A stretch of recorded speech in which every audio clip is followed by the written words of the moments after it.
in the 24th chapter of Matthew, then Jesus went out and departed from the temple, and his disciples came to him for to show him the building of the temple.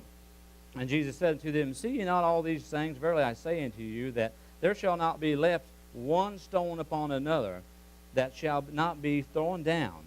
And as he said upon the Mount of Olives, his disciples came unto him privately, saying, Tell us, when shall these things be? And what shall be the sign of thy coming and the end of the world? And Jesus answered and said unto them, Take heed that no man deceive you. A lot of people are being deceived in this day and age. They're chasing after every forms of thing that there is, and they're being deceived. And even the Bible says that the very elect's sake would be deceived and lose their hunger for the Lord if it would be possible. But so he'd have to shorten the days for the elect's sake instead in his word. He said, Take heed that no man deceive you, for many shall come in my name, saying, I'm the Christ, and shall deceive many.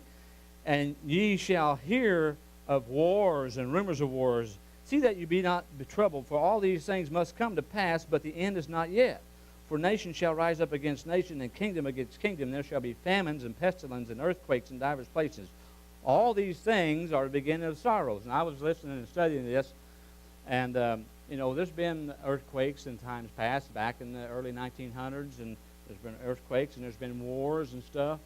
But this one man of God was doing, he done an analysis upon earthquakes, and he said, we usually have may have 50 earthquakes a year around the world or something like that, and he said it had stayed pretty steady as they started, researching this. He said, but here in the last few years, the earthquakes have just been multiplied, and the devastation that's going on is just really, it's really devastating, and what's happening, it's really, they're having a lot more of them in this day and time. So it's, we've had natural occurrences, but some of these things are just unnatural. These are just signs that God is trying to tell us, get your house in order and get yourself ready.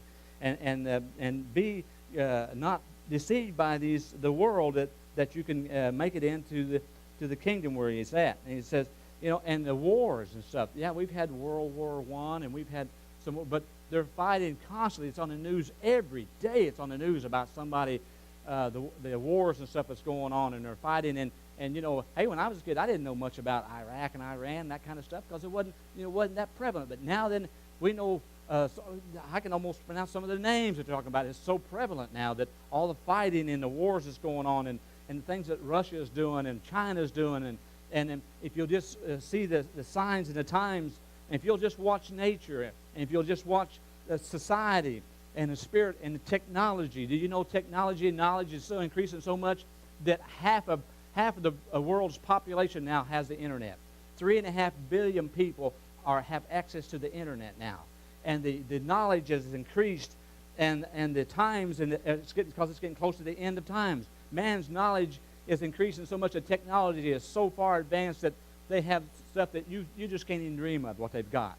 And if you have the money to buy some of these fancy toys and stuff, these little kids' knowledge is increasing. I've seen little kids that not even potty trained, but they know how to run a telephone and play games on it. They can't go to the potty, but their mind is so smart they can run computers and stuff.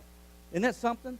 How the knowledge of man is increasing, and the technology is increasing. So that's part of the end times things that we're watching, and as we see the technology and society, see how society is changing.